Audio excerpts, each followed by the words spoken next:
My presentation today will be structured around 5 C's: security, energy and environment, education and skills, development of infrastructure, social partnership, and unity.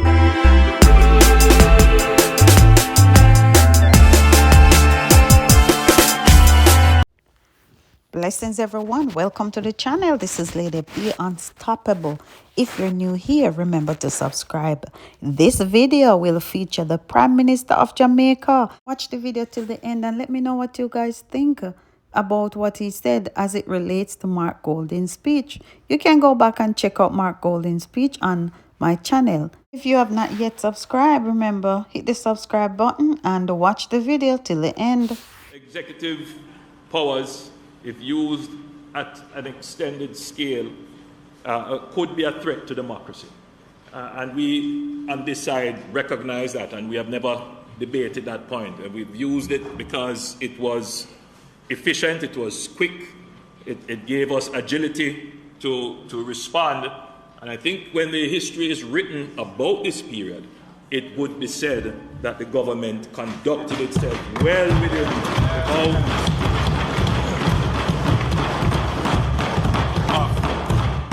of democracy. Madam Speaker, many leaders have gotten into trouble in using these executive powers because it requires such a faithful adherence to it. And I have seen recently where some on this side have got themselves into a little hot water. So Madam Speaker, we have a system in the cabinet where we recognize that there is no principle over us. We are it. So we have to set the rules and the standards. So we've made it a point of duty that cabinet must start at 10 every morning. Same thing we have done for Parliament. Parliament must start at 2. And Madam Speaker, we have appointed a sergeant at arms. Her name is Minister Grange. She is the whip. And her job, Madam Speaker, is to collect $500 for every 5 minutes that a cabinet minister is late. What has happened, No, 500 Jamaican dollars. What has happened, and that would be, what has happened, Madam Speaker, is that we haven't been able to collect much because all the ministers are on time.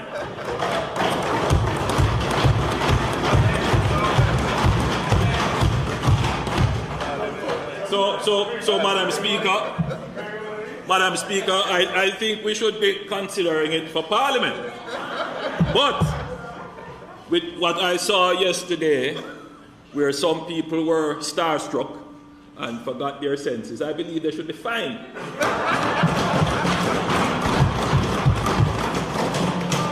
And so, Minister Grange, who is used to being among stars and kept her mask on, I am appointing you, Minister, to collect $100,000 from every minister who works here.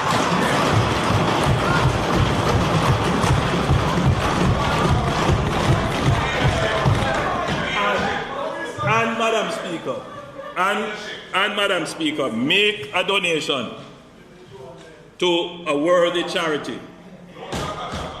Yes. Or to the defense of anyone who is so charged. Remain with a pending charge.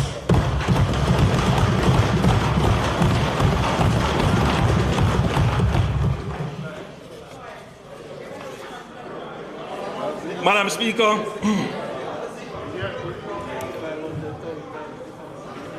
Madam Speaker, in our 60th year of independence, the greatest task before us as leaders is to chart a course for the country that secures a future of peace, opportunity, and prosperity for all Jamaicans. Over the past decade, through successive administrations, we have laid a robust, resilient, and sustainable macroeconomic foundation. This has been achieved through great sacrifice by the Jamaican people, and we must never take it for granted. But this is not an end in itself.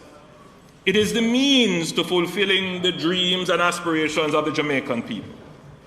The macroeconomic foundation is fertile ground on which we must now sow seeds for future peace, opportunity, and prosperity. Madam Speaker, my presentation today will be structured around 5 seeds: security, energy and environment, education and skills, development of infrastructure, social partnership, and unity. Security. Madam Speaker, since taking office in 2016, a safer, more secure Jamaica has been and continues to be a priority for this government. I envision a Jamaica where its people live in harmony, where life, nature, and property are respected, where our socio-emotional intelligence is such that violence is not used in social interaction. I want to see a Jamaica where the people can sleep with their windows and doors open, and I do not resile from that. It is an ambition that we should all have, rather than gleefully cheering where the situation seems overwhelming or unachievable. Madam Speaker, I am confident that in my lifetime, we will bring our murder rate down to the regional average, and we will remove the propensity to violence from our people.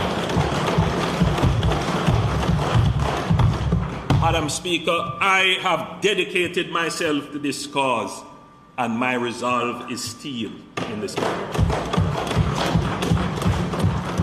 Madam Speaker, no other Prime Minister has taken the interest in national security than I have done.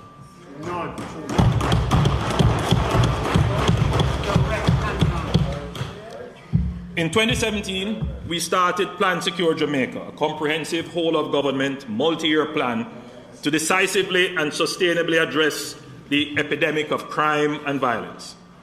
Madam Speaker, Plan Secure Jamaica comprises 6 strategic elements, which I have outlined in previous speeches and will reiterate. First, strengthening the national security architecture, protecting and securing Jamaica's borders, maritime space, and key sectors of the economy, strengthening the criminal justice system, strengthening national integrity systems, enhancing youth and community development, and attaining and sustaining public support for law enforcement and public order. Madam Speaker, we have been systematically and strategically implementing this plan. We have been putting in place the required technology, surveillance, telecommunications, mobility, forensics, human resource training, intelligence apparatus, legal and institutional developments towards achieving these objectives. Recruitment and training to increase the size and capabilities of the JCF continues. And the JCF's 2021-2022 target of 1,200 new recruits will be met. This will be the highest number of members recruited in a single year. It is an unassailable fact that the investment in building our national security apparatus by this government is unprecedented. It is important for the country to understand that we are pursuing a long-term, multifaceted strategy that will result in sustainable reductions in crime and violence. This is not a quick fix.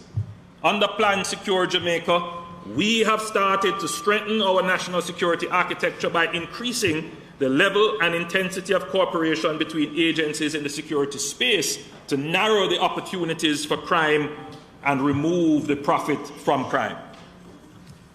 Madam Speaker, the government has remained unwavering in its strategic focus and resolve to disrupt and dismantle criminal gangs, interdict dons and gunmen, and confiscate every illegal gun in Jamaica. The failure to take meaningful and targeted action against Jamaica's biggest threat, the illegal gun, by successive governments is having lasting consequences for us today. The government has adopted a multifaceted approach to the problem of illegal guns through legislation, regulations, and law enforcement efforts. The Firearms Prohibition, Restriction, and Regulation Act has been tabled in this House and is now being reviewed by a joint select committee. It will introduce harsher penalties for offences connected with the illicit trade, manufacture, stockpiling, possession, profiling, and use of illegal guns. We have launched the Get Every Illegal Gun campaign. The Firearm Licensing Authority, the FLA, and the Jamaica Customs Agency have intensified their efforts to detect illegal guns entering the country. The government has already initiated adjustments to the operations of the FLA to prevent impropriety in the issuing of gun permits. Further amendments will be made to the Firearms Bill to remove the discretion of a minister to grant firearms licenses, to require fit and proper standards and security vetting for members of the board, to require security vetting and polygraphs for all staff in sensitive posts at the FLA, and to clearly define persons who are prohibited from applying for a firearm.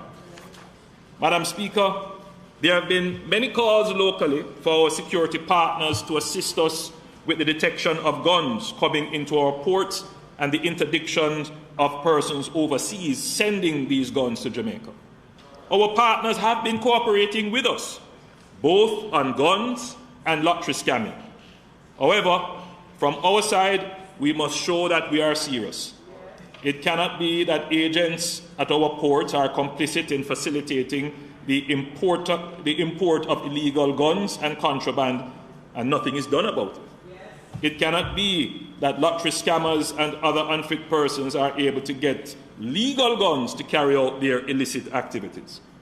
We are tightening up the FLA and customs. We are sending a message to our security partners that the Jamaican government is serious about stopping illegal guns, gangs, scammers, and gunmen and drugs. We will be seeking to intensify our cooperation with our security partners, particularly the United States, the United Kingdom, and Canada. I have a word for all those overseas sending back guns to Jamaica in barrels and TVs. Stop it! Stop it! We will find you, and we will ask for your extradition back to Jamaica to serve time in a Jamaican prison.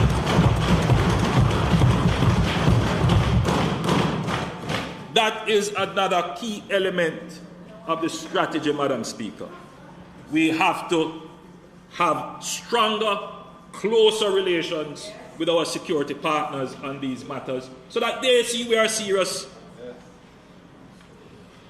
Can't be that we are asking for help and at the same time we don't appear to be serious. Because if we tighten that security partnership, Madam Speaker, we can stem the flow of guns through our legal ports.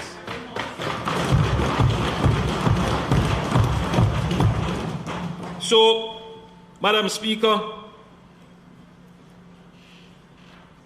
I have a word. And I say, stop it. But I have another thing to tell them. You mean us no good by sending us guns. You don't mean us any good by sending guns here. And so I have no sympathy for you. And by virtue of this statement today, as the Minister of Finance said, and the Leader of the Opposition said, Can't say me never did a warn you.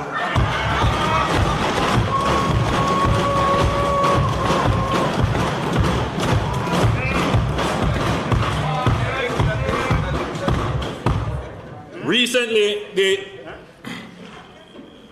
the recently launched JCF, JDF anti-gang task force has been operational, and their efforts so far have been reaping significant success. For the period January 1 to March 14, 2022, Jamaica recorded 967 major crimes, a reduction of 11%. This is the lowest incidence of major crimes since 2010. Murders are down by 5.2%. They are now at 292 compared to 308.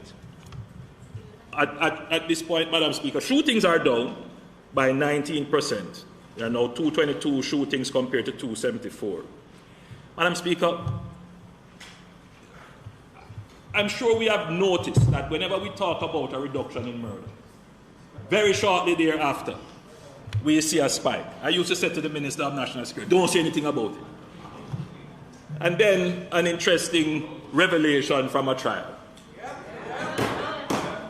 Very interesting revelation.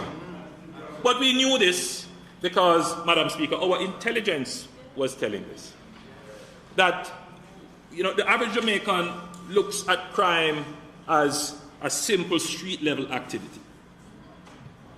That's not what is happening here. We have organized intelligence driving crime.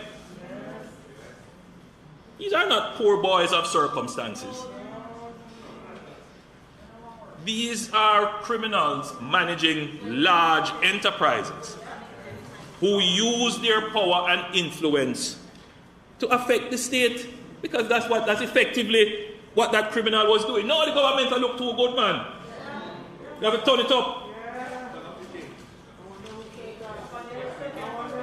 Yeah, so that is the kind of criminals we are dealing with. So this sympathy for crime in the country and sympathy for criminals, we must get that out of our minds. There must be no sympathy for any criminal in this country. None.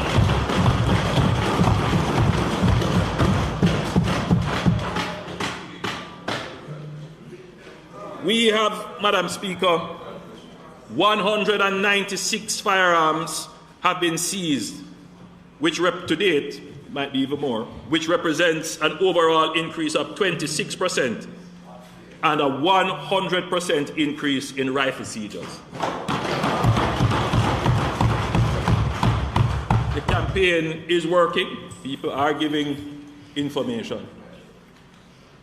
Madam Speaker, we have put $25 million from the FLA into the Get Every Illegal Gun campaign. That is, there was a misperception rather, that we are trying to buy back guns. We're not buying back any guns. What we are buying is information. That's what we're doing.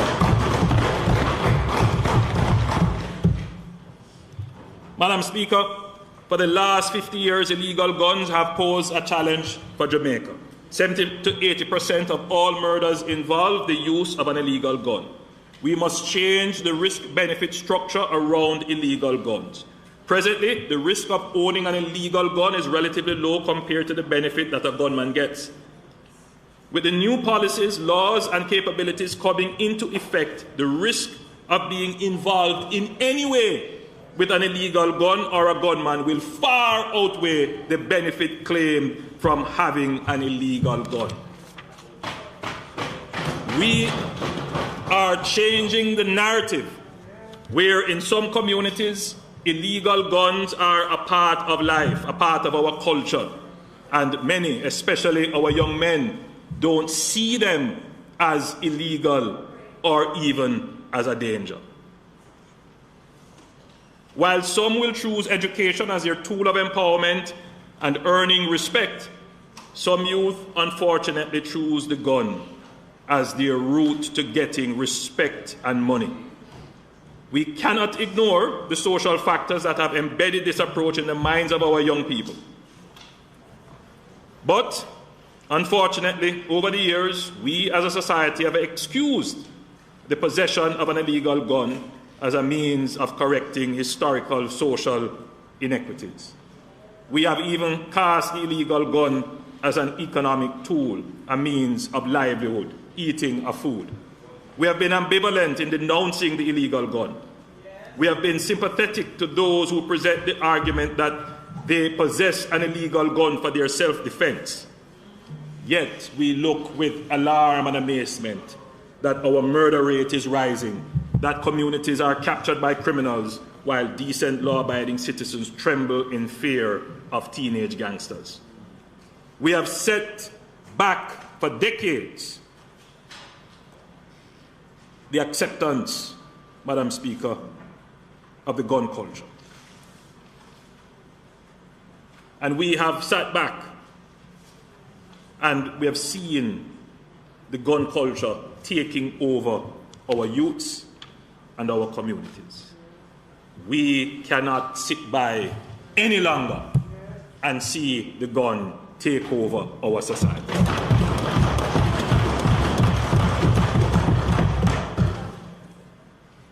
The message we are putting forward is directed especially at our young men, those facilitators of illegal weapons who hide these weapons, or as they say, lock them, who sell them or rent them, who carry them or courier them, the trigger pullers who use them, the shutters. I'm sending a message to those who hang around the gunmen, the girlfriends, baby mothers, sisters, and mothers who give them cover and protection. Give up the gun.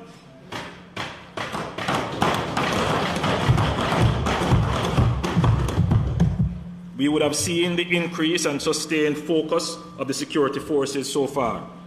If you have an illegal gun, we will find it.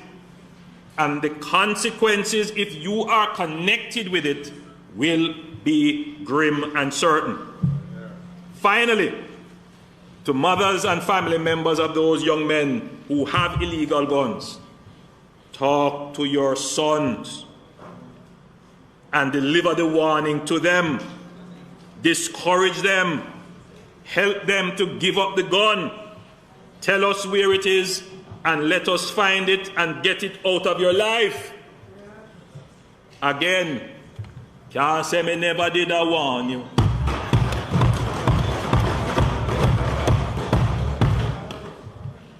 Madam Speaker, the JDF continues to be critical to the security of Jamaica. I wish to thank Lieutenant General Rocky Meade, retired Chief of Staff, for his sterling leadership of the JDF, and we welcome our new Chief of Staff, Rear Admiral Antoinette Wims-Gorman.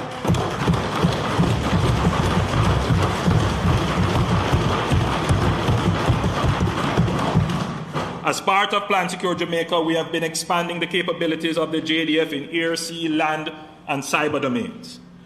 The JDF is also playing a key role in social intervention and community building through training and youth engagement. Madam Speaker, as part of the strategic plan to increase security in our land domain, and in response to the growing trend of criminals creating hideouts and camps in very remote and uninhabited areas from which they launch attacks on communities and then escape back into these areas, the JDF will be expanding its patrol, surveillance, and presence in our remote and inaccessible regions across Jamaica. Where feasible, permanent presence will be established, and this will assist not only in detecting criminals and illegal activities, but it will help with conservation of our natural resources in these areas.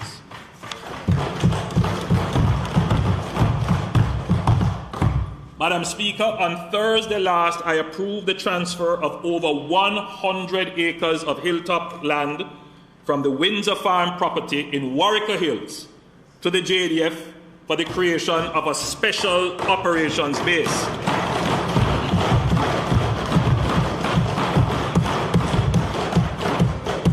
The this is a strategic location from which the JDF can take control of the mountain range and conduct a range of operations in support of the JCF and other national security goals.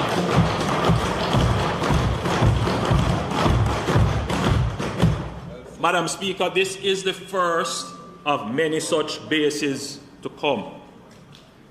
We will not cede 1 inch of land for criminals to feel that they have control and are out of reach of law enforcement and the Jamaican state. Madam Speaker, we are investing in very sophisticated technologies, and we are developing strategies to counter these criminals. So if they think that they can hide, go up into the hills, run, come down and extort people doing the road work in Bull Bay, we know you. We are going to find you, and you will be dealt with accordingly.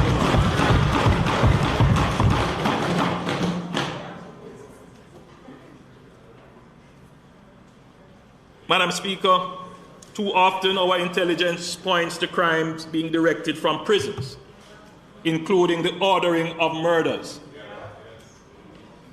The phones and contraband do not walk into the prisons by themselves. As it stands now, our prisons are a national security risk. Last year, I tasked the Minister of National Security and the JDF to finalize designs for a high security prison and identify the lands where such prisons can be built. The plans are close to completion and the land has been located and secured. That is the case, Minister. We consider this a matter of great urgency to be expedited, Minister of Finance, through the public investment process. If we can do it this year, we will find the money somewhere to do it. If we can go through the public investment process quickly. But that is a national security risk. I know the member from South St. Catherine has been talking about that for a long time. But now is the time, Madam Speaker. However, Madam Speaker, regardless of how thick we make the walls, the number of cameras we install, and how far we locate the prison, if there is collusion between guards and prisoners, phones and other contraband will get in and messages and instructions will get out. It is precisely why the government amended the Corrections Act in December 2021, adding criminal sanctions to those who facilitate and benefit from the trading in contraband. To note, Madam Speaker, the first charges have been laid and a matter related to contraband is now before the courts. The JCF and the Department of Correctional Services will continue to tighten the screws on those who seek to continue their criminal enterprise behind bars. Despite this important step, there has to be a total rethink of the correctional services to guarantee the integrity of the service. The National Security Council will be considering further reforms in this regard to ensure that criminal masterminds and gang leaders cannot continue to conduct their criminal enterprise and direct murder from prison.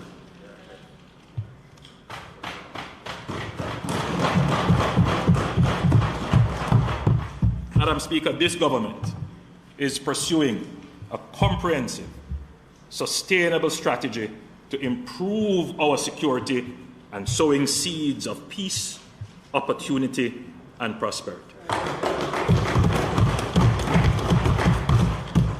Madam Speaker, just for note, we would have seen a far quicker reduction in the murder rate were we able to achieve agreement on the use of the SOEs, States of Public.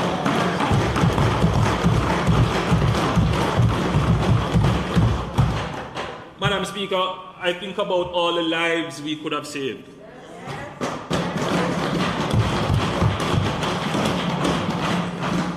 there is a false argument being marketed by people who lack sympathy, understanding, and compassion for families who are suffering from crime, that SOEs do not work. Madam Speaker, that is not the case. Any fair examination of our murder statistics show that whenever we have used the state of public emergency, we have seen significant reduction. And Madam Speaker, once they are in place, they continue to suppress. We have all agreed, and we don't debate the point, that SOEs are not an excuse for regular policing. But in a situation like ours, where our crime is well above what is the worldwide rate of about 6 per 100,000 and the regional rate of about 15 per 100,000, we are somewhere close to 50 per 100,000. If that is not the definition of an emergency, Madam Speaker, then I don't know what is.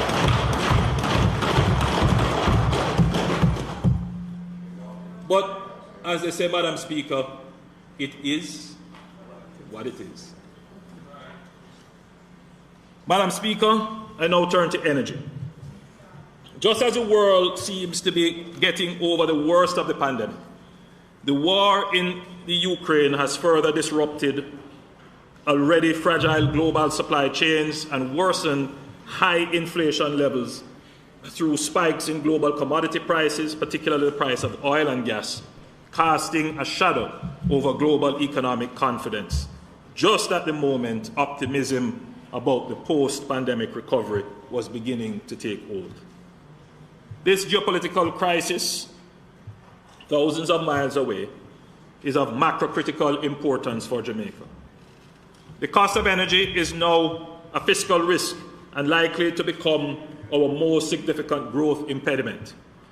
The cost of imported crude and refined oil products in 2021 was over $1 billion, an increase of 77% relative to 2020. The increase in the volume of imports between 2020 and 2021 was approximately 13%. The current levels of global prices are 40 to 50 times higher than the average levels prevailing in 2021. So, Madam Speaker, we increased our volumes by 13%, but the cost increased by 77%. And that just showed you what was happening to the price of oil. Madam Speaker, this illustrates the extent of oil price volatility and our vulnerability to its vagaries. Volatile oil prices immediately have an effect on the transport sector and on the cost of electricity. This then ripples through all segments of the economy, affecting inflation and impacting our balance of payments and therefore the exchange rate. We have been monitoring the world prices and we have been seeing some recent corrections in the spike. Price went up a bit today. We expect that this general downward settling will continue as the markets adjust.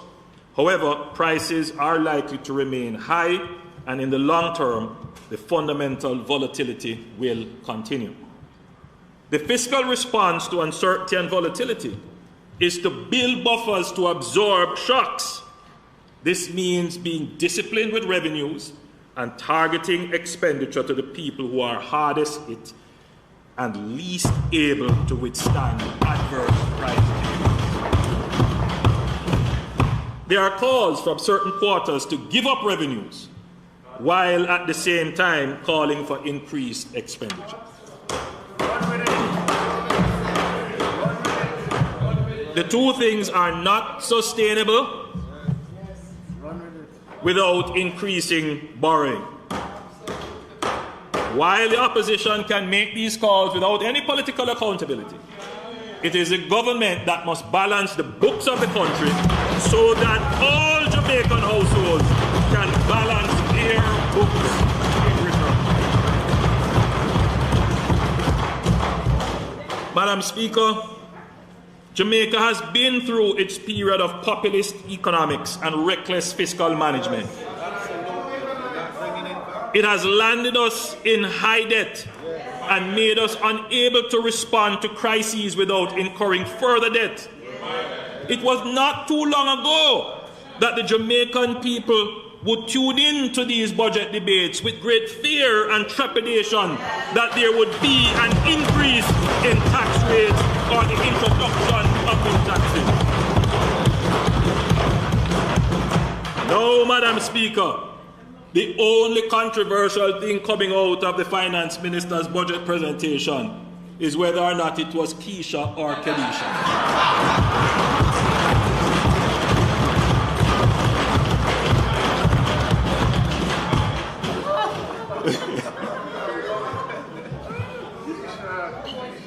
The administration has presented 7 budgets with no net new taxes and 5 budgets without any new taxes at all. 5 budgets. Can you imagine that? I've never seen that in my lifetime. In addition, we have removed taxes such as the minimum business tax and income tax for persons earning less than 1.5 million. We reduce taxes such as GCT and transfer tax.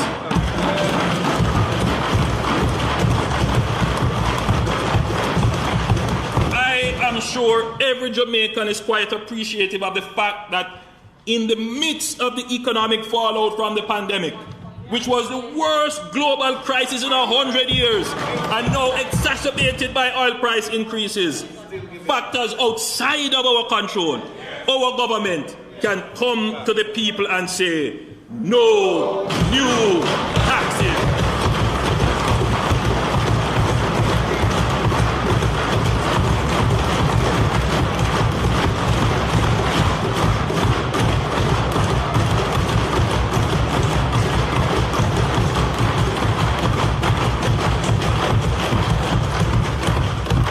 Opposition has no credibility in asking for the removal of any tax.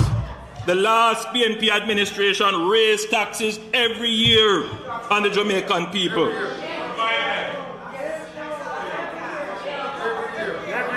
Over 58 billion in new taxes were put on the people during a period of relative global stability and growth.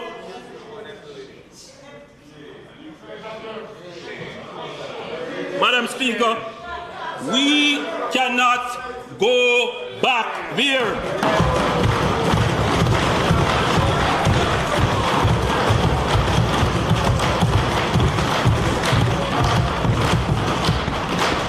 While I understand that you are struggling to find points to counteract,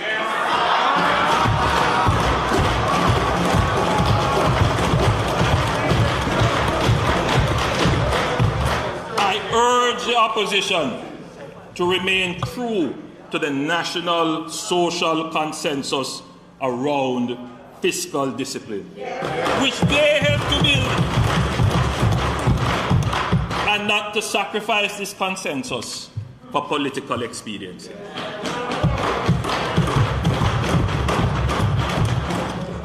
Madam Speaker, the evidence shows that when it is practical to do so, and at the first opportunity, the posture and intent of this administration is always to reduce tax burden on the people.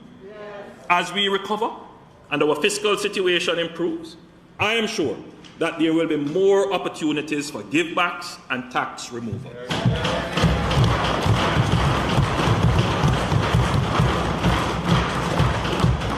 Notwithstanding, we are deeply concerned about the human suffering and economic hardship caused on vulnerable Jamaicans by general worldwide inflation, and specifically the cost of food and energy. We have reserved resources in the budget for targeted support to the most vulnerable households and sectors. We have demonstrated that we are able to administer targeted care packages and programs with great efficiency and effectiveness. This is a far better way of using scarce resources to show care.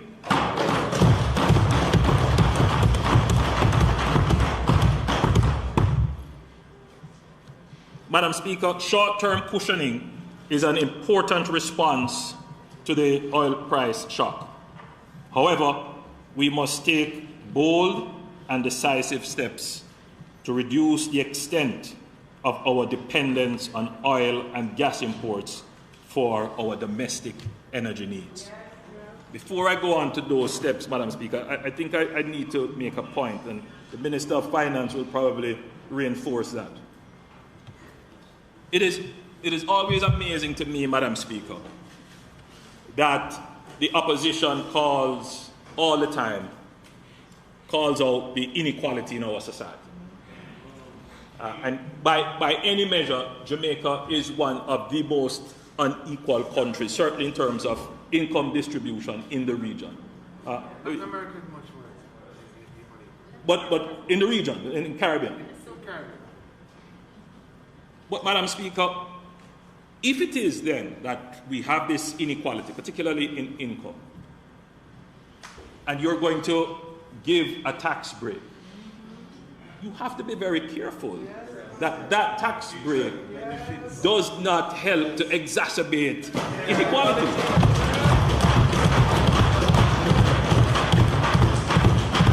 We will always hear calls, take the tax off the tablet, take the tax off the gas. I mean, look, if you did that, the social welfare benefit, right, the welfare effect of that, you couldn't guarantee that it would have the highest impact on the persons who need it the most. Right? In fact, what would happen, it would probably accrue mostly to those who can afford it. So we're very careful about that. And we hear the calls all the time. But, Madam Speaker, it is our job to understand the economics.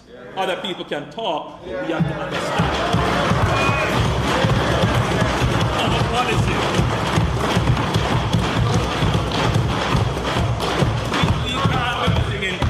That exacerbates inequality. And, Madam Speaker, so people, I'm sorry for departing from my script, Madam Speaker, but, I mean, later on I'll have to deal with this element. But it's important to deal with it here.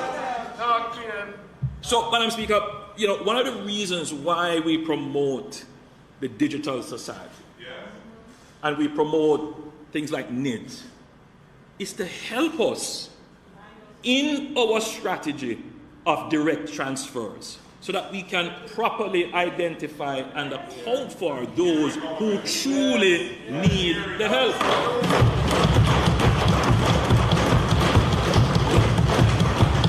So, Madam Speaker, we have to maintain things on the revenue side.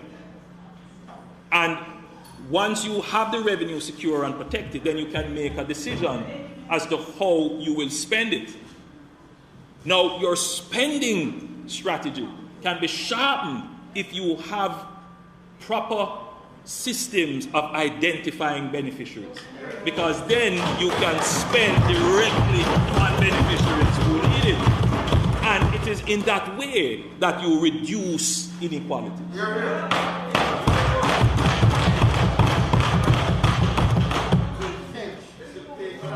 So, Madam Speaker, as I said, short-term cushioning is an important response, and the Minister of Finance, in his presentation and to come, explained how we have set aside resources in the budget for this kind of targeted response. We're using partnerships with faith-based institutions. We're going through the MPs, and we're going to go through various consumer groups and organizations to assist.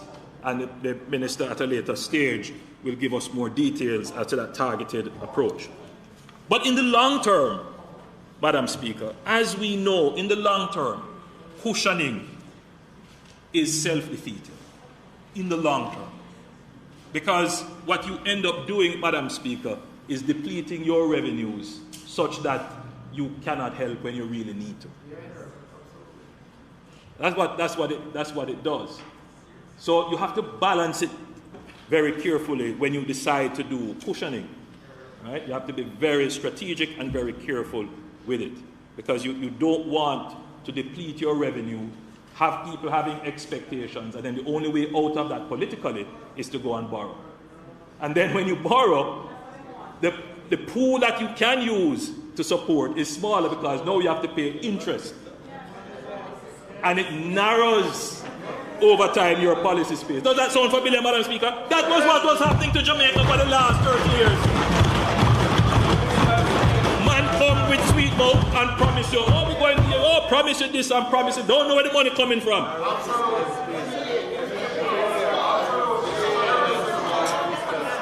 So, you know, Madam Speaker, it's very frustrating.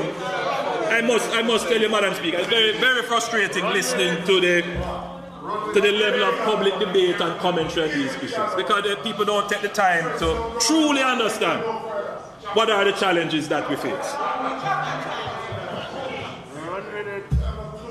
Madam Speaker, Jamaica is blessed with abundant renewable energy sources, solar, wind, and potential for hydroelectricity, and tapping these must be a national priority.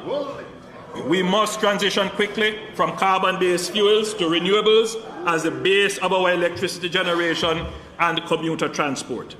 This is the only way to shield ourselves from the instability of the global energy markets. At current price levels, a reduction of just 10% in imported oil could save us close to $150 million annually. Madam Speaker, this is the policy direction that this government has been pursuing for several years. The crisis in the Ukraine has only reinforced this policy direction and has made it even more urgent. In my budget presentation in March 2020, I had outlined an innovative and transformational project that would simultaneously address two critical challenges, energy and water. I had indicated that the government was exploring the implementation of a pump, storage, hydroelectric, and water systems project. I am pleased to report that we have received an unsolicited proposal from a consortium of reputable local and international companies to implement the project. In a nutshell, the project involves deep-sea desalination and pumping the fresh water into reservoirs at high elevations using solar. The fresh water will be gravity-fed downhill through hydro-power turbines generating electricity. The water will then be channeled to reservoirs downstream to be used for household purposes and irrigation. Madam Speaker, this is a transformational project and has the potential to solve the water scarcity problem of the Kingston metropolitan area, providing a third source of stored water supply to complement the Mona Reservoir and Hermitage Dam.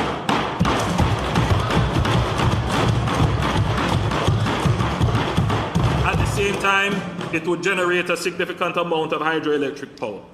The project will have a significant cross-cutting impact, as it will also provide climate change mitigation and adaptation benefits. The proposal is currently undergoing technical and due diligence reviews. Subject to the satisfactory completion of these reviews, it is the intention of the government to designate the project a Jamaica 60 National Development Project and enter into direct negotiations with the consortium in order to fast-track its implementation. Let me say, Madam Speaker, that these projects have been implemented worldwide for quite some time. We have projects, there are projects like this in Australia, in Japan, in the UK. Recently, Chile did a project like this. A project like this is being done in Peru. The science behind it is clear, but the details are always the engineering that is possible in the particular space and location. So I'm not saying that this project is a definitive yes, but we must explore it and we must see if it can be done. If it can be done, then we will pursue it. Madam Speaker, renewables currently account for 13% of our energy generation mix, and our stated target for renewables is 30% by 2030. I've asked the Minister of Energy to increase that to 50%. This will still leave us extremely vulnerable to global oil price shocks. We must formally establish a much more ambitious target for renewable energy. The pumped storage hydroelectric water systems project, along with other proposals, on the table could move our renewables proportion to what I have said, 50%. Can you imagine if 50% of our electricity is generated by our natural resources here?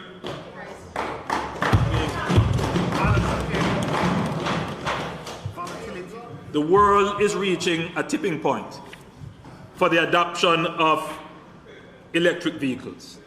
A number of global automobile manufacturers have decided to discontinue the manufacture of internal combustion engines by 2030 to meet regulatory requirements for climate change goals. Jamaica must not be left behind. We cannot become the dumping ground for the world's fossil fuel vehicles that will no longer be allowed in other jurisdictions. In addition, because vehicles have such long lifetimes, there will be a relatively long lead time between implementing policy changes and seeing the impact on our oil imports and our environment. We must therefore act quickly. With the assistance of the Inter-American Development Bank, the government has developed a strategic framework to guide the introduction of electric vehicles in Jamaica. According to the IDB, a conversion to e-mobility of 12 to 16% of our private and public fleet would result in savings to Jamaica of approximately 2% of GDP. That's significant. So, Madam Speaker, we will be carrying our electric vehicle policy very shortly. Minister Vaz has charge of it. We have already taken some decisions such that when the policy is implemented, all new vehicles for the public fleet, which are not required to go in off-road terrains, will be electric vehicles.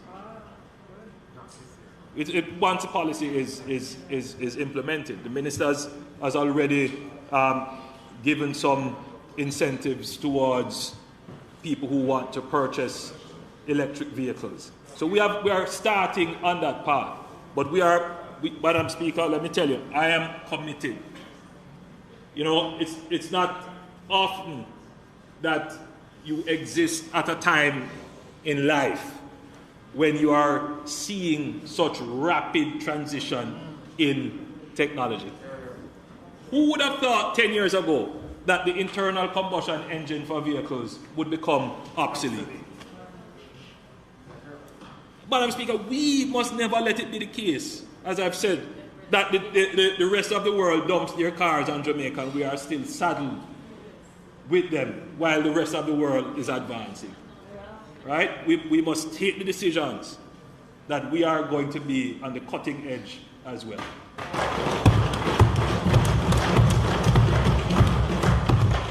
Madam Speaker, allow me to shift focus to the issues of environmental sustainability, protection, and restoration. I have said previously, and will reiterate,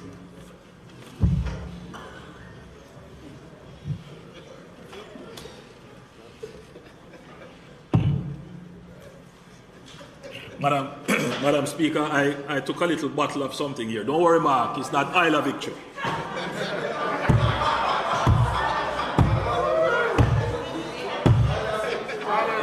No, Madam Speaker, it's our good old honey and lime from Benjamin's, one of our local manufacturers.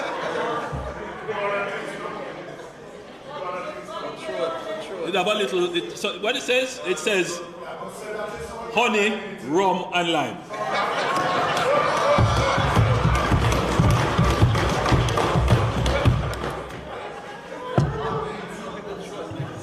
It's medicinal.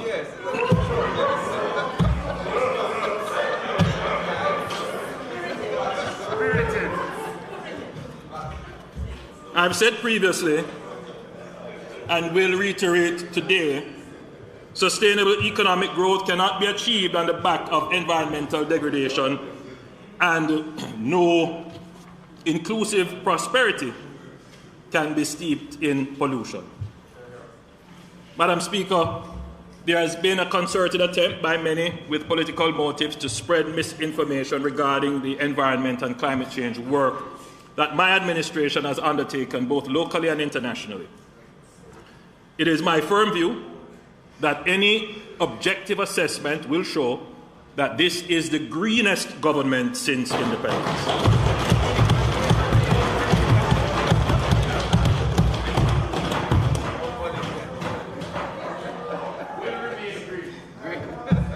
Madam Speaker, I am sure that I am known as the builder.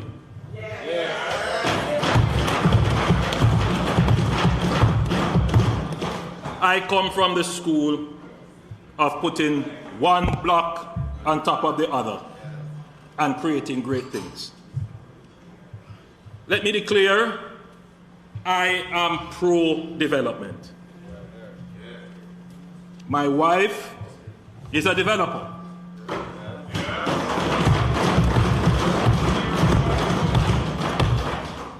And I have interest by way of land development agreement in development.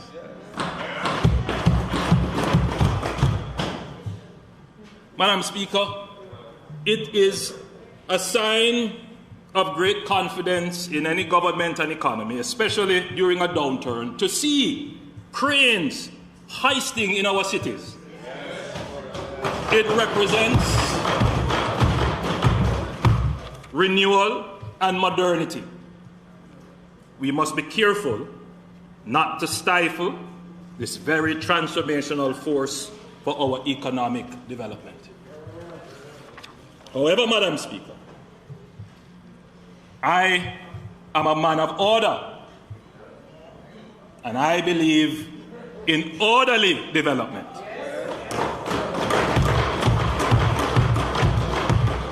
The Town and Country Planning Authority, the National Environment and Planning Agency, and the municipal corporations have worked together to prepare new parish development orders. Each parish is now covered by at least a provisional order. Nevertheless, I believe we can all admit that there is a concerning level of disorder in development in Jamaica.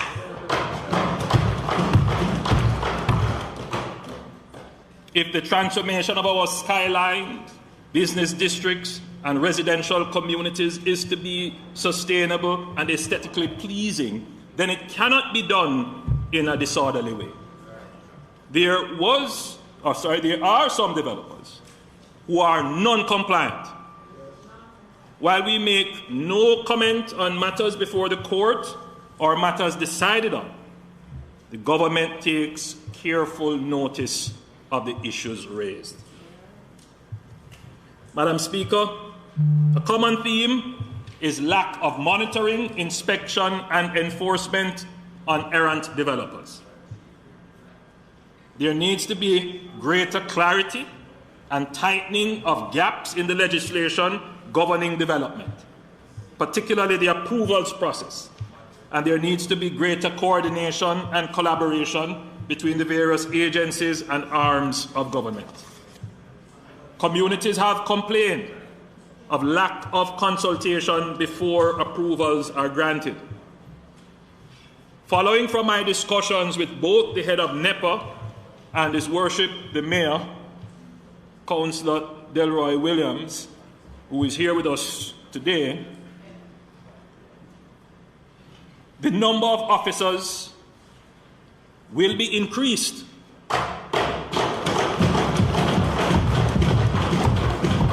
for monitoring and supervision of developments. And various technological solutions will be employed to improve monitoring, inspection, and enforcement. Aside from the improving of coordination among the various development and regulatory agencies, the Town and Country Act needs some upgrading. The Town and Country Act was put in place in 1957. Yes. So I've asked both the head of NEPA and the other stakeholders that the process of reviewing the act should begin, and we need to do it quickly and move through with recommendations for its amendment quickly.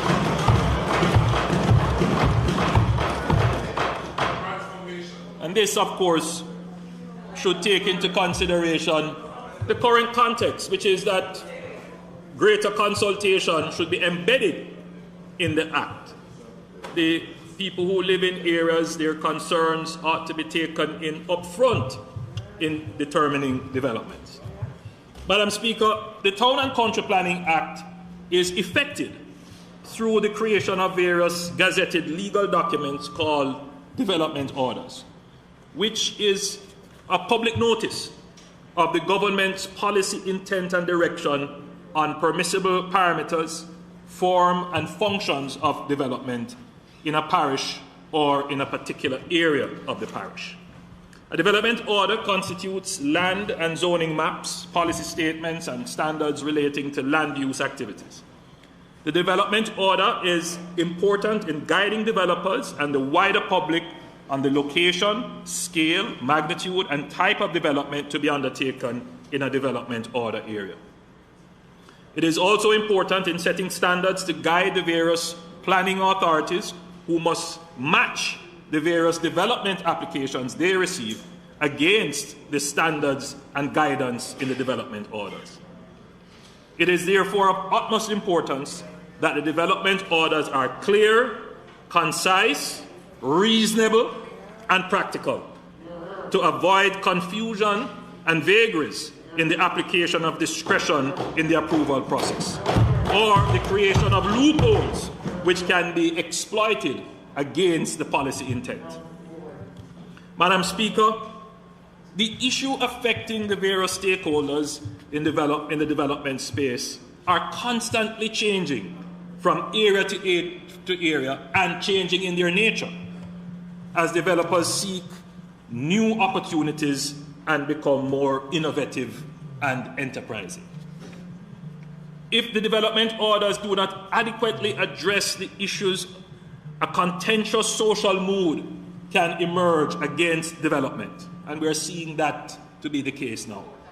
So it is important that the development order is a product of wide consultation and is current in capturing and balancing the concerns of all stakeholders.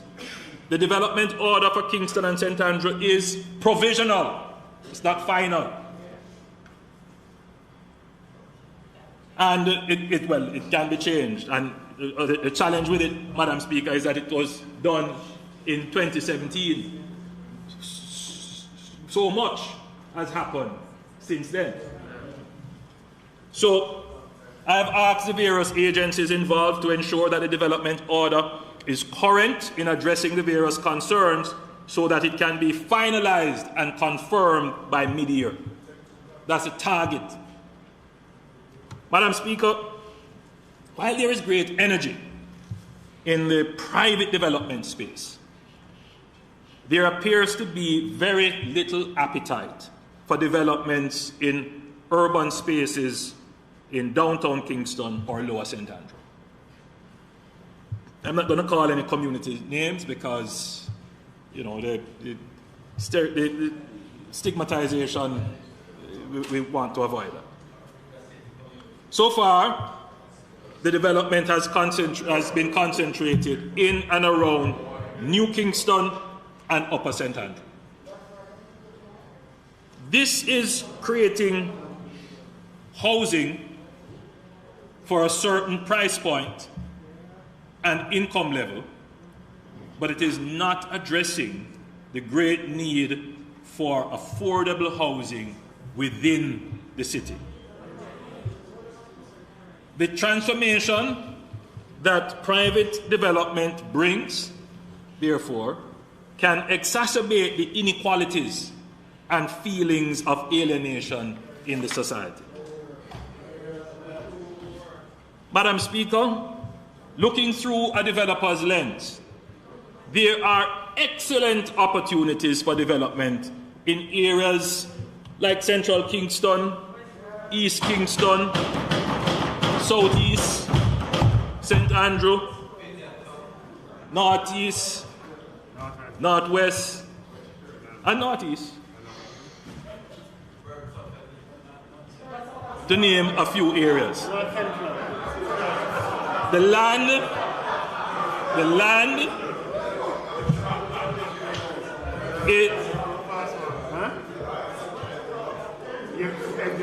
land in these areas are relatively affordable. The topography is usually flat. Basic infrastructure exists or is in close proximity. And the lands are close to economic centers with established transportation. This by itself would be a developer's dream. However, putting on the financial and economic lens, there are several impediments and risks to private capital that prevent its deployment in those areas. Some of these are known to us. Security immediately comes to mind. The fragmentation of land in these areas and the uncertainty of ownership is also a major impediment. If a developer is going to deploy capital in a project with low margins, then scale becomes important in securing returns. The lot sizes available for scale do not readily exist. And while there may be lots available, those lots would not be contiguous.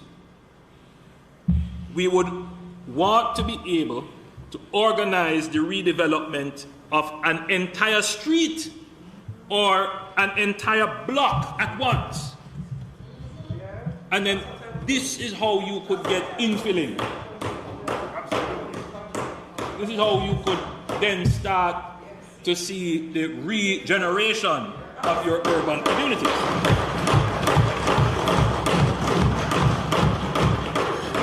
The challenge would be to locate the owners and coordinate their interests to sell at the same time.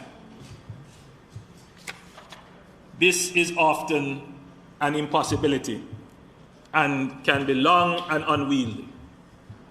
Madam Speaker, under the Urban Renewal Tax Relief Act, the government has a very useful tax incentive program which is administered by the Urban Development Corporation, where certain areas of Kingston and St. Andrew are zoned for tax relief and other incentives if private entities pursue developments within those areas. They would be able to benefit from this incentive programs. They get all kinds of relief. Very few, if any, have applied for the relief. Very few.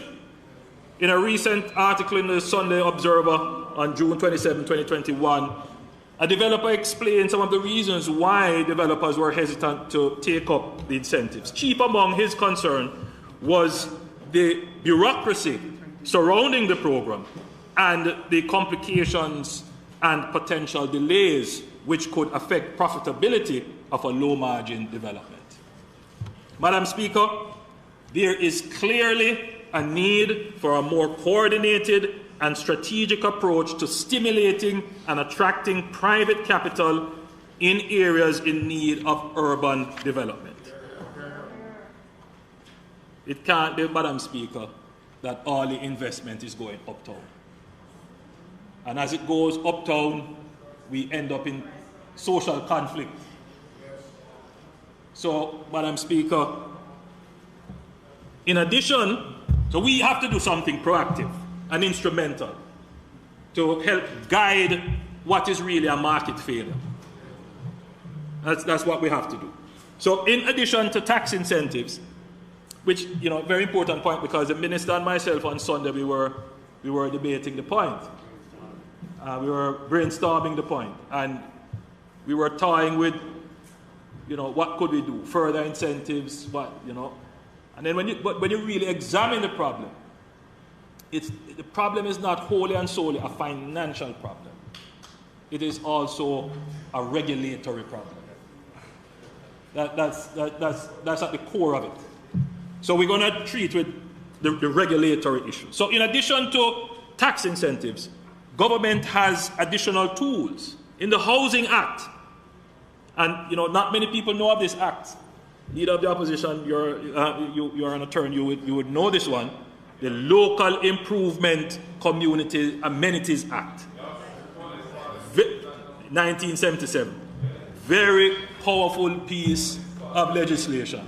But we haven't really used it.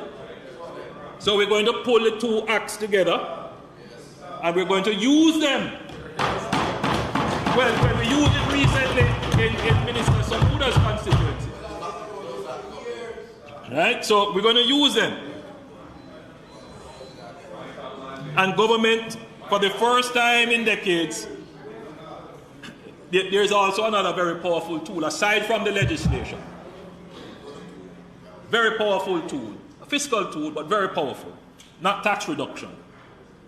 But for the first time in decades, government has a clear pathway for capital expenditure. Absolutely. Yeah. We have a clear pathway for capital expenditure that we can program capital expenditure to target areas in which we are trying to stimulate the renewal. So, Madam Speaker, the government will therefore revisit the zoned areas under the tax incentive program for urban renewal with a view to including certain selected areas which are not now covered but aligned and in proximity to the government's capital expenditure program to improve infrastructure.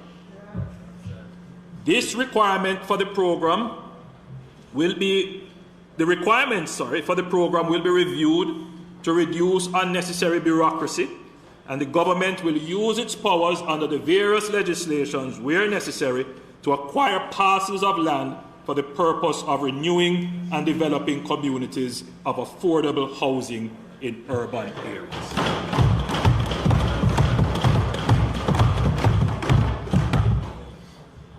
So, Madam Speaker, we are retaining on the tax side the fiscal incentive. We're going to direct on the expenditure side, our capital spending, and we're going to use the regulatory powers to drive the renewal of our urban communities.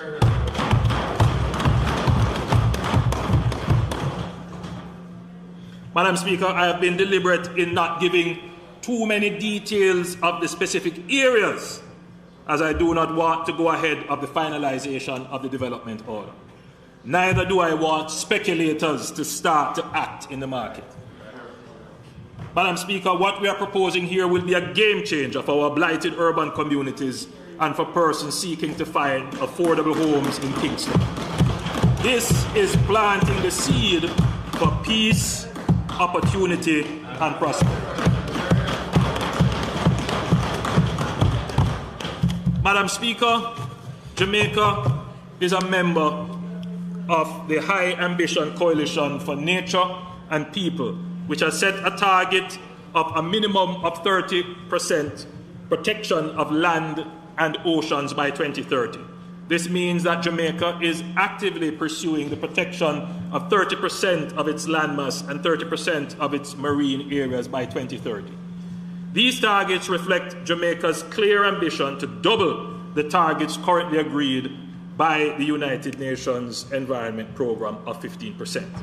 The Convention on Biological Diversity, to which Jamaica is a party, defines a protected area as a clearly defined geographical space recognized, dedicated, and managed through legal or other effective means to achieve the long-term conservation of nature with associated ecosystem services and cultural values. During the current year, the government has also made significant progress in advancing protected areas legislation. Firstly, the Black River Protected Area in St. Elizabeth.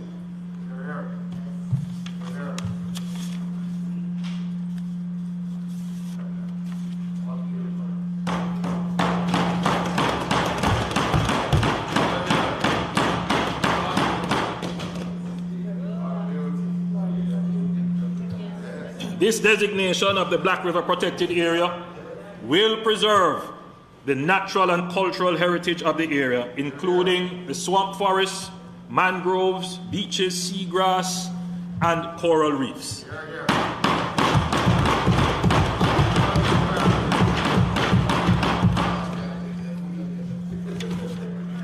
Secondly, Madam Speaker, I am proud to advise this Honourable House that the work to declare 78,024 hectares of the cockpit country a protected area is complete.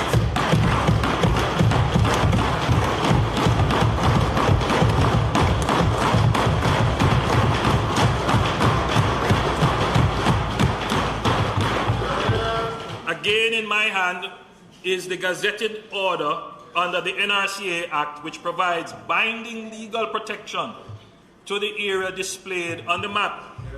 It is important to note that the protected area is approximately 3,229 hectares larger than the 74,726 hectares which was announced in 2017.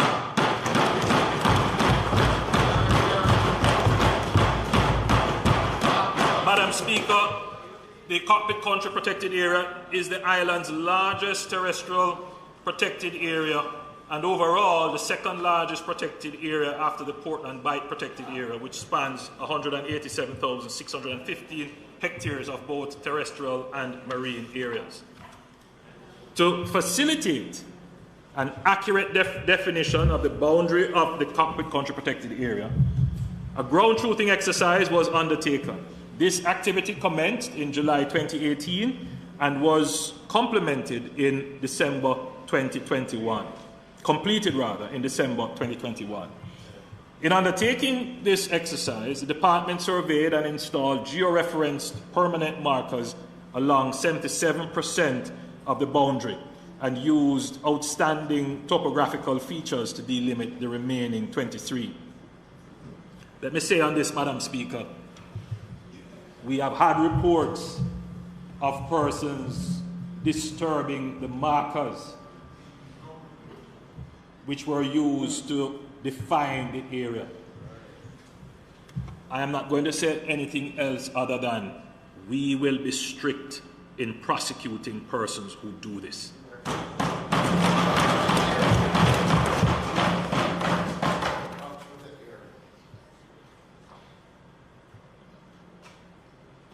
Madam Speaker, we have also included an additional 841 hectares of the clawed back area under mining lease SML 173, that famous mining lease, within the boundaries of the Cockpit Country Protected Area.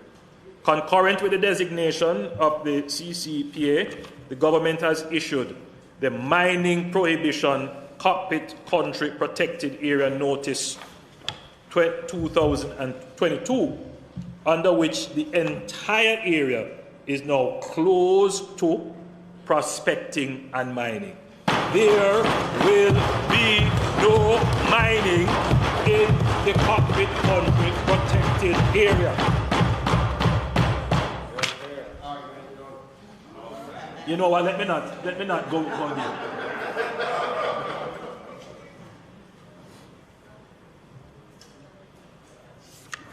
And I think, Madam Speaker, that is a major achievement in our system.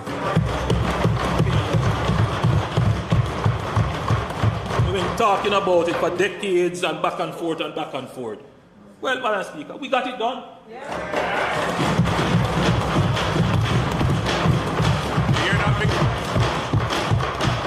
Madam Speaker, there is more to come. In the upcoming financial year, we will move forward with the protection of the Pedro Keys and the surrounding waters. The work in this area is far advanced, and we will protect 82,200 hectares of land and marine area. In addition to this, Madam Speaker, the government will move to create a designation under the NRCA Act for ecologically sensitive areas. This will provide a greater level of protection for areas with particular environmental sensitivities. The government has already identified 16 such areas, 9 of which will be in the coastal zone. the Great Bay area in southwest St. Elizabeth, and the Dry Harbor area in St. Anne are on the list for protection.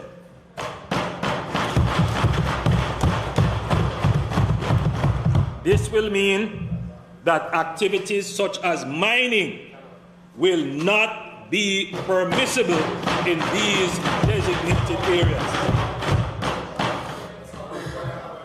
It will be defined. You will see it. You will see it.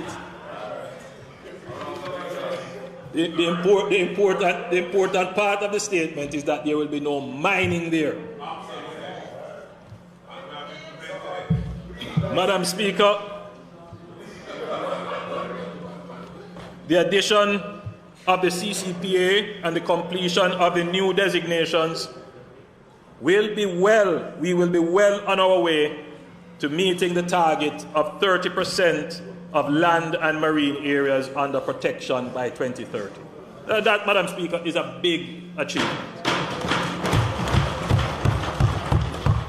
Madam Speaker, this government is protecting Jamaica's environment for future generations and sowing the seeds for peace, opportunity, and prosperity.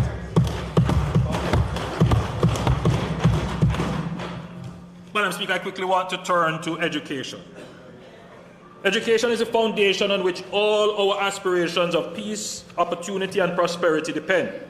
The root cause, and therefore the solution for all our economic and social ills, poverty, crime, and violence, economic stagnation, lies in the education and socialization of our children.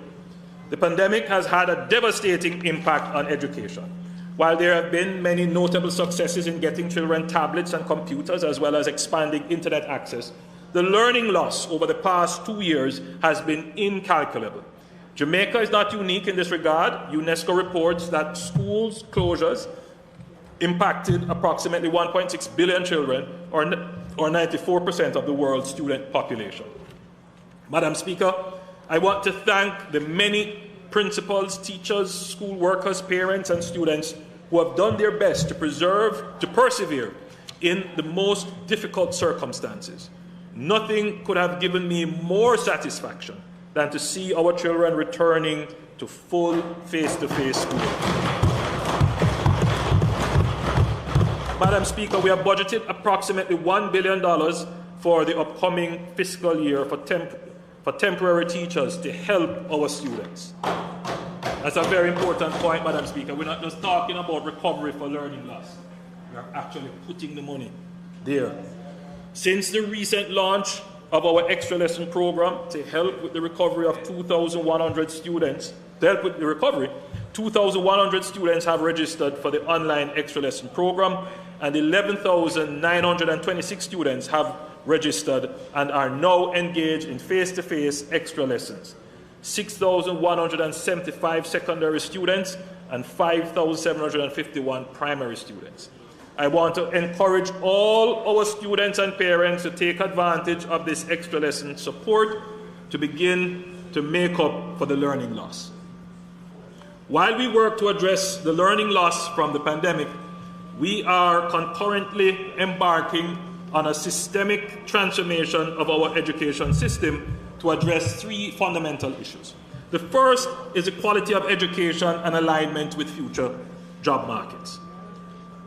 Many of the things we take for granted today, the iPhone, Twitter, WhatsApp, Instagram, and Snapchat, did not even exist 10 years ago. If we take a look at the most valuable companies in the world by market value in 2004 versus today, in 2004, General Electric was number 1. Can you imagine today General Electric is 134th? Yeah? And of course, Apple is the top company today. Only one company, Microsoft, was in the top 10 in 2004 and is still in the top 10 today, a technology company.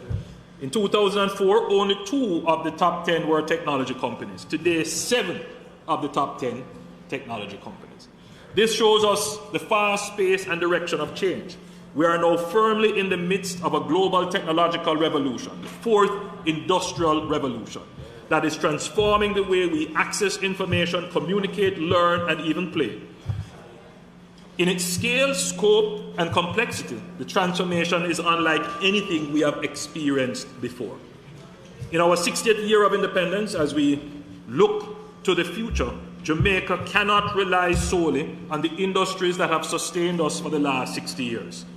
We must bring new ideas and technologies to expand and increase efficiency of our traditional industries. We must also create and invest in industries of the future to diversify our industrial and productive base. The World Economic Forum, in its Future of Jobs report, estimated that by 2025, 85 million jobs may be displaced by technology. However, the report also estimates that 97 million new jobs will emerge that are more adapted to the new division of labor between humans, machines, and algorithms. Madam Speaker, is our current education system geared towards preparing our children to compete globally and get their fair share of these 97 million new digital economy jobs? I think we all know the answer. We therefore need to urgently transform our education system so that our children have the skills to participate in this revolution. STEAM disciplines, science, technology, engineering, arts, and mathematics, and coding are at the heart of the global technological revolution. We must truly embrace science and technology as drivers of economic transformation and growth. Madam Speaker, we are known for our athletes, music, and culture. Now we must become known for being innovators and creators in science and technology. We must harness the same audacious spirit that makes Jamaica, as a small tropical country, bold enough to compete in the Winter Olympics, to believe that we too can compete with the best in this global technology revolution. This is something we have done before. There have been several groundbreaking Jamaican innovators. For example, Drs. Manley West and Albert Lockhart developed Canasol, a breakthrough treatment for glaucoma. Dr. Cicely Williams discovered the child malnutrition syndrome, kwashiorkor. Dr. Thomas Philip Leckie created new cattle breeds that are more suitable to Jamaican climate and terrain, and surprisingly to tropical climates, and are worldwide demanded now. Dr. Paula Tennant developed a bioengineered papaya plant that is resistant to the papaya ring spot virus. I have named just a few. There are several others. But how many Jamaicans, particularly our children, know of these scientists? Madam Speaker, in our 60th year of independence, we must ensure that their stories are publicized and heard for every boy and girl in schools, so that they appreciate the rich legacy that has preceded them, on which they must build the new Jamaica.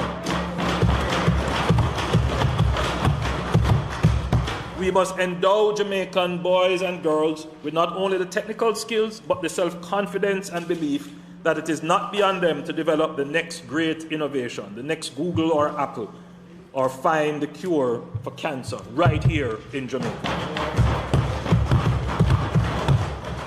We have begun the transformation, but there is still a long way to go. The government has been taking deliberate steps to position Jamaica as a technology and innovation hub, the Silicon Valley of the region. We have recently launched the Coding in Schools program in partnership with the Amber Group and Digicel. Coding will be taught from grades 1 to grades 13 across all public schools, and youth will acquire basic numeracy, language, and problem-solving skills, which are prerequisites for coding. Madam Speaker, while the pandemic slowed down our plans, we have not given up on our objectives to build 6 new STEM schools and 1 performing arts school. Work has continued apace to identify lands, and we will be launching an architectural design competition to design these new schools. The second core objective of education transformation is the restoration of societal values. Over the past decades, there has been an erosion of the moral fabric of our society and the basic norms of decency and civility that once characterized us as a nation. Verbal and physical abuse, vulgarity, and barbarity are becoming far too commonplace in our personal interactions.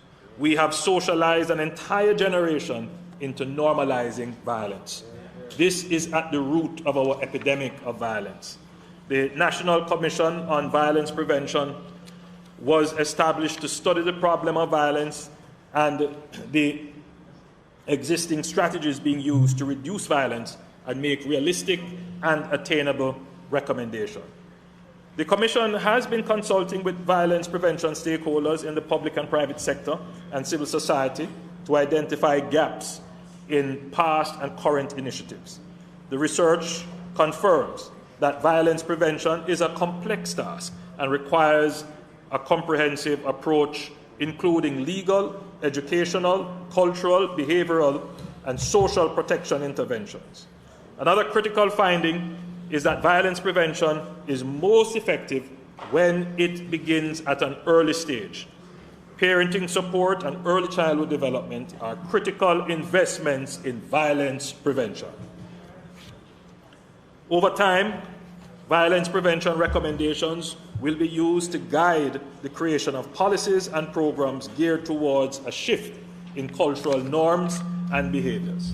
If we are to have any hope of restoring values, attitudes, and behaviors that we once cherished as inherently Jamaican, they must form a central part of the education and socialization of our children. A key component of our educational curriculum must be focused on developing the socio-emotional intelligence, competencies, and skills that will enable us individually and as a people to accomplish great and complex tasks productively with a pro-growth and pro-social mindset while managing our emotions in social transactions to resolve conflict without violence and deviance. The third core objective of education transformation is to address long-standing issues of inequity in our system. Education is a great socio-economic equalizer. Several of us came from very humble beginnings and are here as a result of access to education. We owe it to current and future generations to give them the same opportunity. Under our current education system, access to the best schools is highly correlated with socioeconomic status. We must take decisive steps to improve access to quality education for the poor and underprivileged. We now have the report on the Education Transformation Commission, chaired by Professor Orlando Pattison, which provides us with a solid blueprint for recommendations for the way forward. The Ministry of Education and Youth has begun its analysis of the report and recommendations. Madam Speaker, one of our challenges as a country has been implementation. In order to ensure that the Commission's recommendations are implemented, I will appoint an Education Transformation Oversight Committee, ETOC, drawn from members of the Commission and key stakeholders, including the opposition, that will be responsible for monitoring and publicly reporting on the progress of implementation of the recommendations. The Oversight Committee will be chaired by Dr. Adrian Stokes, a financial economist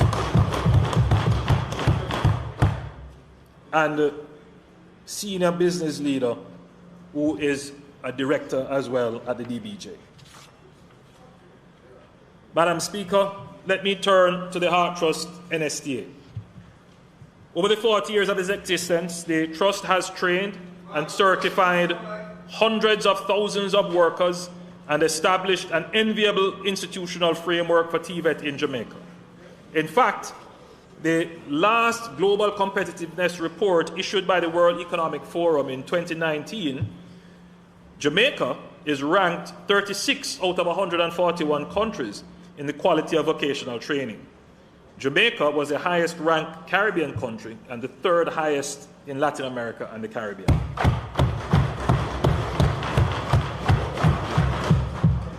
Madam Speaker, while we work to strengthen the governance of the trust and refocus its strategy to improve its effectiveness, let us not throw out the baby with the bathwater, proverbially. We need to build the trust's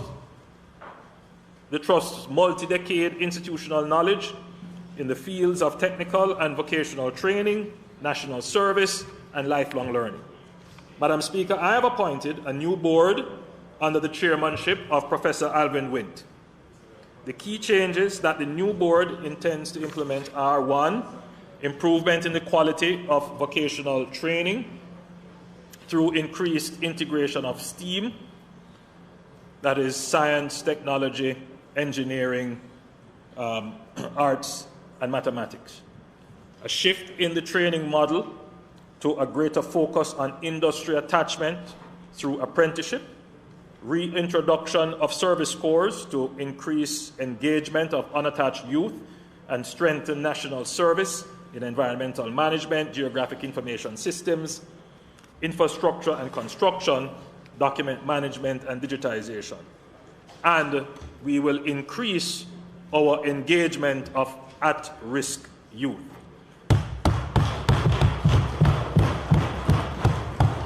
Madam Speaker, I've also asked Professor Pattison, as a follow-up to the report of the Education Transformation Commission, to lead a comprehensive review of the organization and delivery of the Jamaican system of technical and vocational education and training, including an institutional review of the HEART NSTA Trust, and recommend changes to improve its effectiveness.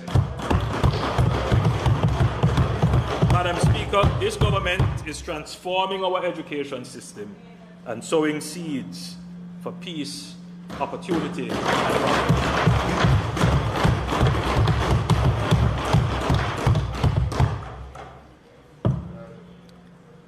Madam Speaker,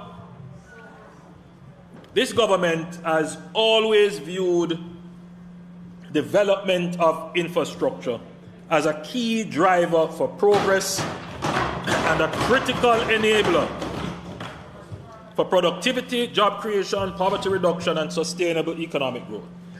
We are improving our physical infrastructure: roads, bridges, houses, ports, schools, hospitals, police stations, tourist establishments, water and sewer lines, you name it, and our digital infrastructure as well, which are the foundational services necessary for the information technology capabilities of our country, which will become a digital society. Let me emphasize that infrastructure is not just roads and buildings. It is the interconnected system of sustainable, resilient, and inclusive solutions that work together to drive progress towards our goals. In order to optimize these solutions and accelerate growth, the link to improvement in quality of life must be evident. Madam Speaker, we are cognizant that Jamaica's infrastructure is also under stress because much of our infrastructure is aged. We have population and economic activity shifts. In this, our 60th year, we must tactically and strategically plan for our development to address the current symptoms of infrastructure deficits: traffic congestion, inadequate health care, poorly designed townships, insecure water and electricity supply, as well as pollution. It is why the strategic aim of this government has been to deliver modern infrastructure that meets our present needs and facilitates future development. Madam Speaker, it is often said that the road to development begins with a road. However, when road networks are not properly planned, they become a hindrance to development. The approach to improving our road network has to be strategic and systematic in order to future-proof the development opportunities. Madam Speaker, as Jamaica becomes more urbanized, it is obvious that our present road network cannot efficiently carry our development needs. By our history, most of our roads followed the coast as many towns formed around ports. We are now finding that our coastal roads are at risk from sea level rise. But they also cut through valuable beachfront land, which limits development prospects. Some of our main roads and highways pass through one-road townships, which slow down traffic significantly and increases travel time. We have been steadily developing a program to move our roads inland as much as possible and realign routings for highways to avoid going through townships.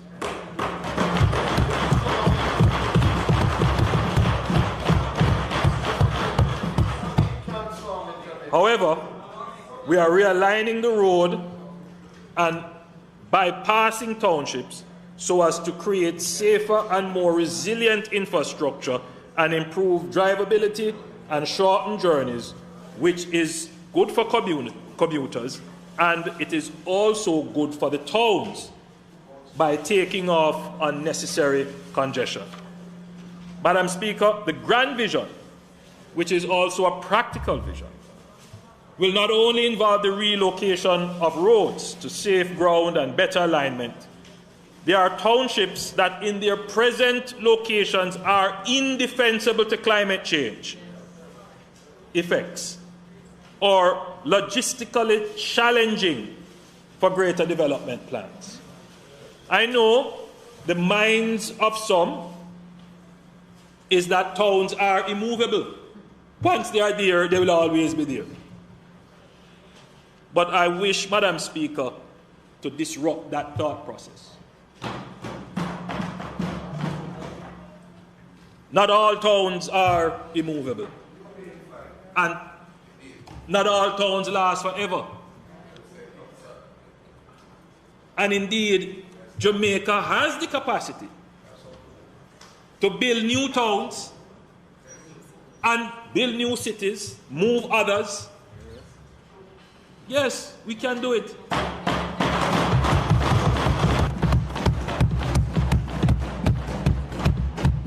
You know, China is building a new city almost every year. Yeah. We can do it. So, as I said, Madam Speaker, I know in the minds of some, towns are removable. However, as we seek to build a first-class infrastructure and smart urban areas, which are the basis of good quality of life, we must orient our minds with the very fundamental interest of improving the lives of people at the forefront, to recognizing that the elements of our built environment are to be logically and strategically arranged for efficiency, sustainability, and aesthetics. Madam Speaker, in my last budget presentation, I outlined the plans for the Montego Bay Perimeter Road, so I'm pleased to update the nation today. Right? The US $274.5 million contract was signed with China Harbour Engineering Company, and the process of land acquisition and design work is ongoing. Work has started. The contractor has been mobilized and works on the widening and improving of some local roads in Montego Bay are slated to begin in the coming financial year. Some start already. So fast you're moving. This will be transformational for Montego Bay.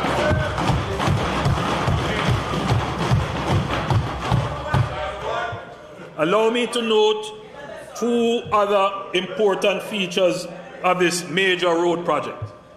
The development will be done in an environmentally sustainable manner, as NROC and the Forestry Department have signed an MOU which will see large-scale replanting of trees, approximately 62.5 hectares, to replace the tree cover that may be affected during the construction. Now, Madam Speaker, just a quick diversion. I'm watching the time. People say, I've heard criticism such as it's a conflict of interest to have, environment in economic growth. Madam Speaker, that's old thinking. If you're going to be sustainable, then you need to have both on the table. And this is why you get things like this. A memorandum of understanding between forestry, which is under economic growth and job creation, and NROP, which is under economic growth and job creation, because they all come through one authority. So there is synergy. So the things work better together.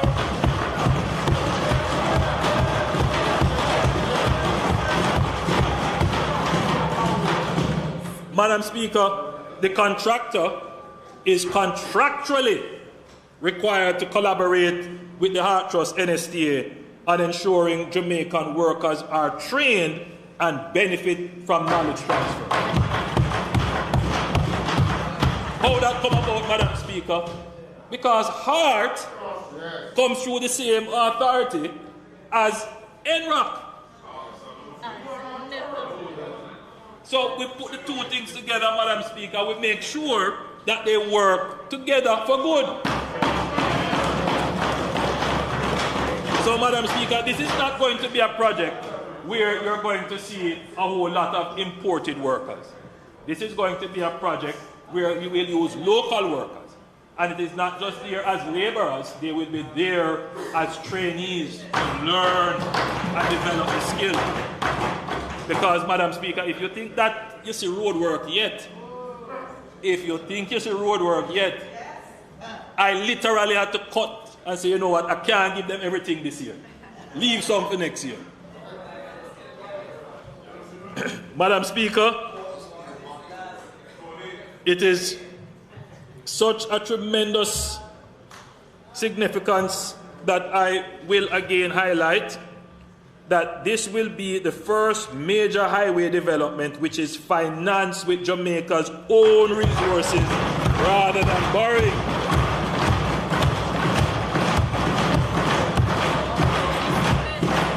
We have come a long way as a country. Government is not only ensuring that Jamaica makes strides in the development of critical infrastructure, but also in how these developments are financed. Hopewell, Sandy Bay, Lucy Bypass. Madam Speaker, once again, the Montego Bay Perimeter Road, once that perimeter road is complete, so you come at the, Madam Speaker, you are coming from the airport or from Iron Shore, and you jump on that perimeter road. But here's the problem now. Once you come off the perimeter road now, you end up in Hopewell. Another traffic, another constriction. So, Madam Speaker, we are sure that public sentiment will mount regarding the congestion in Hopewell and Lucy. The NAA has developed preliminary designs and plans for these towns. However, the geography of the area makes it quite difficult and expensive to construct bypasses.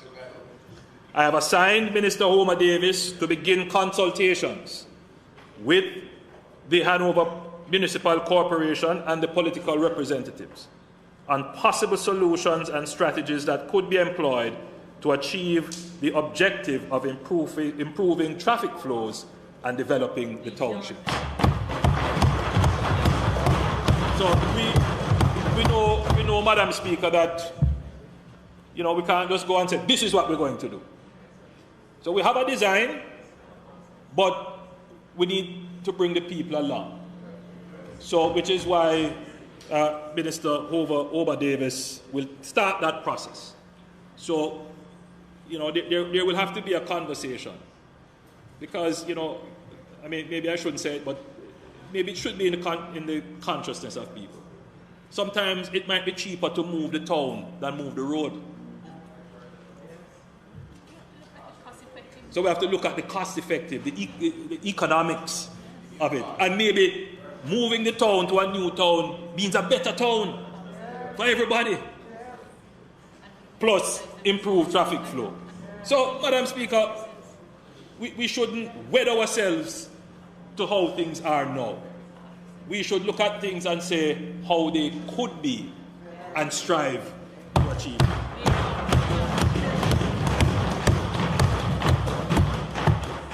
The Southern Coastal Highway Improvement Project.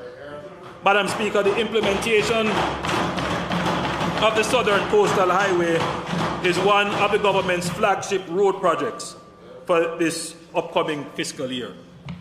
The works will be implemented under the project include the road widening and realignment, the drainage upgrade, bridge construction, water line and sewer line installation, ducts for fiber optic cables, traffic management improvement, and safety improvements such as sidewalks, street lights, markings, and signage. This is not only a roadway, it is a development corridor and a game changer for the eastern end of the island.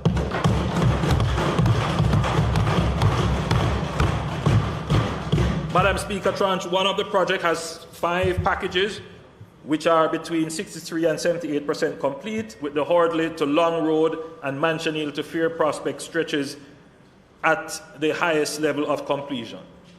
Cumulatively, the government is spending just under $5.4 billion on the corridor, making up Tranche 1. Tranche 2, valuing approximately $6.6 billion, has a further 5 packages and is between 15% and 30% complete. Just over 38 kilometers of road is being targeted for reconstruction under this tranche. Already, the Maypen to Williamsfield Phase 1C of the Southern Coastal Highway Improvement Project is underway. That's the extension to the East-West Highway.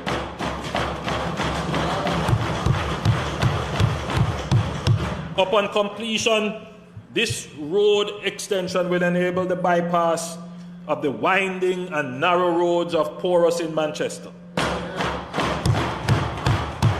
eventually merging into the Melrose Hill bypass.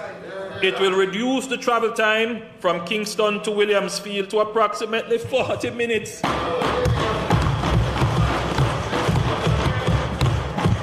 Hereby improving personal productivity and providing a basis for bolstering business activity, including South Coast tourism. Madam Speaker, while we celebrate the gains, I must also acknowledge the disruption to daily lives of citizens, especially in Portland and St. Thomas. Some residents have been negatively impacted by the disruptive nature of the work. I have directed the NAA to ensure that contractors are respectful of the rights and property of the residents. I ask the residents and commuting public to continue to have patience and pardon us as we make progress on your road to prosperity.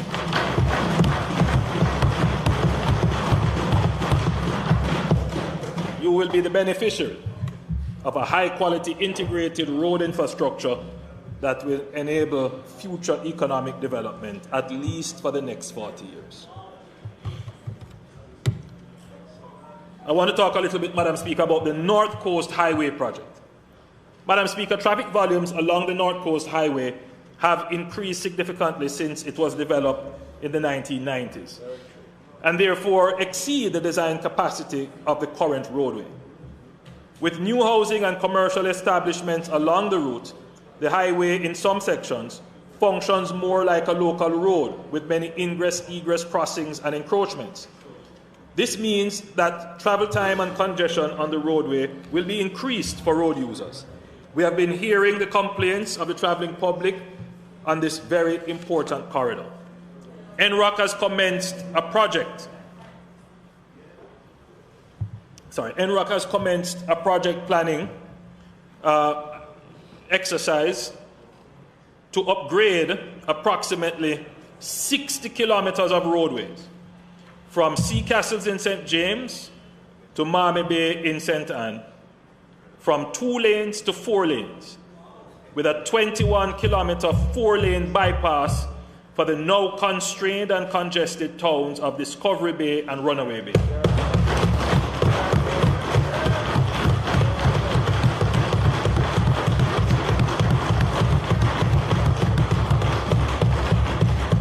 We are expecting to complete the planning phase to progress to the public investment approval phase and the procurement phase in time for construction in the next financial year. That's the target I'm setting. You know, I'm looking at the Minister of Finance because this is a special project. I won't say too much about I won't say too much about why it is a special project. But it is like the Montego Bay bypass, it will be funded from our budget.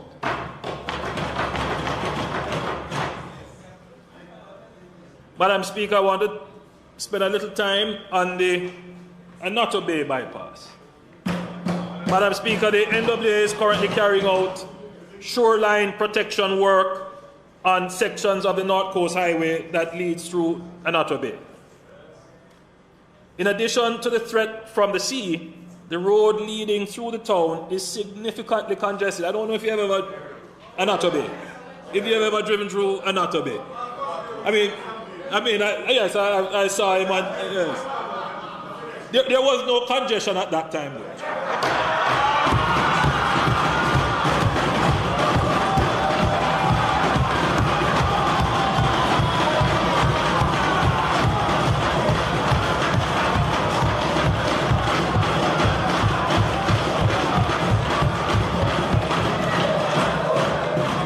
The NWA has finalized an alignment for the bypass road, which is more inland. Design work will begin this year, and we expect to have the project through the investment approval and procurement process in time for construction in the next fiscal year. That's how fast we are moving that way. It's not an expensive project, and it's not long either. It's very short. And the alignment is, there is an existing road, and so we'll use that existing alignment and road and create a proper bypass. I don't want to say where yet, but you know where it is. Now I want to spend a little time, Madam Speaker, on a parish I love, Portland, a town I love, Port Antonio. So, Madam Speaker, I want to talk about the Port Antonio bypass and the wider Port Antonio development. Madam Speaker, you will recall that the government of Jamaica undertook the Southern Coastal Highway Improvement Project with the expressed aim to unlock the development potential of Jamaica's south and east coast. In furtherance of this goal, the government has approved the construction of the Port Antonio bypass in Portland as a part of the Southern Coastal Highway Improvement Project. As currently conceptualized, the project will see the construction of 17 kilometers of 4 lanes of arterial road around Port Antonio and 2 standard shoulders. So if you can, you will see the red line. Well, it's clearer on the left. So that is the alignment. Madam Speaker, the initial and primary objective is to take traffic passing through the town, but not going to the town, out of the town. Therefore, Madam Speaker, in the first instance, we will construct 2 driving lanes for the bypass. So the road, Madam Speaker, will then look like the Palisados Road. So you build the 2 driving lanes, but you leave 2 spaces for 2 other lanes, plus the shoulders. And that is how, Madam Speaker, we are able to get it done quickly.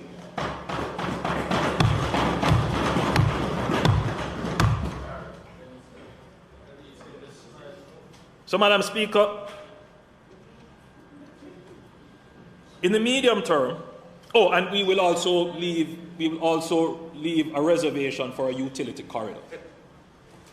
The medium-term objective is to plan out residential and limited commercial developments along the bypass corridor, which will connect with the 140,000 square feet Boundbrook Urban Center. So the strategy, Madam Speaker, is that it is not really a bypass.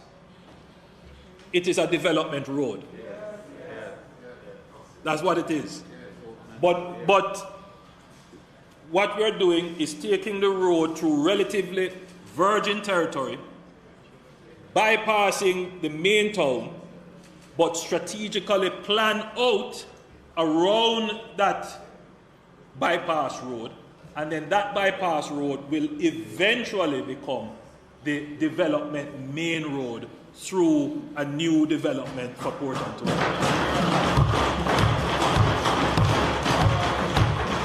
But to get the development to happen in Port Antonio, you need to remove the congestion out of Port.